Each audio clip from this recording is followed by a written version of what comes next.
महाशास्त्रे नमः। ॐ महादेवाय नमः। ॐ महादेवसुताय नमः। ॐ अव्ययाय नमः। ॐ लोककर्त्रे नमः। ॐ लोकभर्त्रे नमः। ॐ लोकहर्त्रे नमः। ॐ परात्पराय नमः। ॐ त्रिलोकरक्षकाय नमः। ॐ धन्विने नमः। ॐ तपस्विने नमः। ॐ भूतसैनिकाय नमः। ॐ मन्त्रवेदिने नमः। ॐ महावेदिने नमः। ॐ मारुताय नमः। ॐ जगदीश्वराय नमः। ॐ लोकाध्यक्षाय नमः। ॐ अग्रण्ये नमः। श्रीमते नमः। ॐ अप्रमेयपराक्रमाय नमः। ॐ सिंहारूढाय नमः। ॐ गजारूढाय नमः। ॐ हयारूढाय नमः। ॐ महेश्वराय नमः। ॐ नानाशस्त्रधराय नमः। ॐ अनर्घाय नमः। ॐ नानाविद्याविशारदाय नमः। ॐ नानारूपधराय नमः।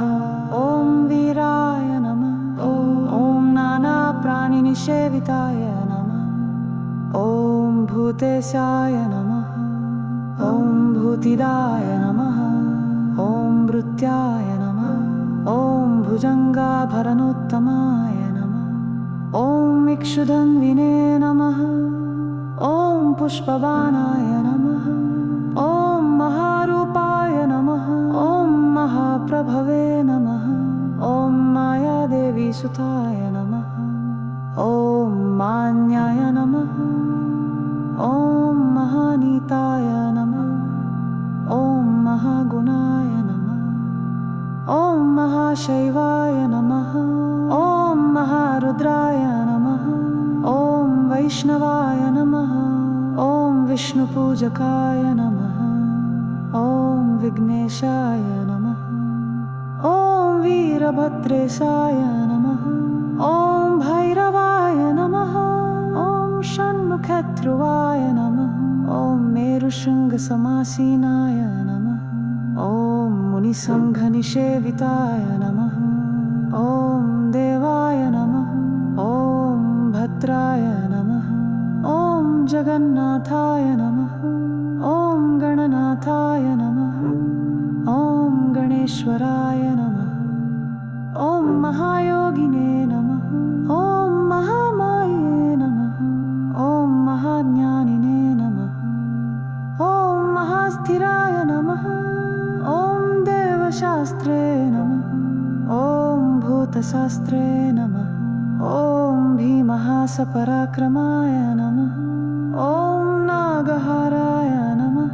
ॐ नागकेशाय नमः। ॐ व्योमकेशाय नमः। ॐ सनातनाय नमः। ॐ सगुणाय नमः। ॐ निर्गुणाय नमः। ॐ नित्यतृप्ताय नमः। ॐ निराश्रयाय नमः। ॐ लोकाश्रयाय नमः। ॐ गणाधीशाय नमः। चतुष्षष्टिकलामयाय नमः। ॐ ऋग्यजुस्सामरूपिणे नमः। ॐ मल्लकासुरभञ्जनाय नमः। ॐ त्रिमूर्तये नमः। ॐ दैत्यमदनाय नमः। ॐ प्रकृतये नमः।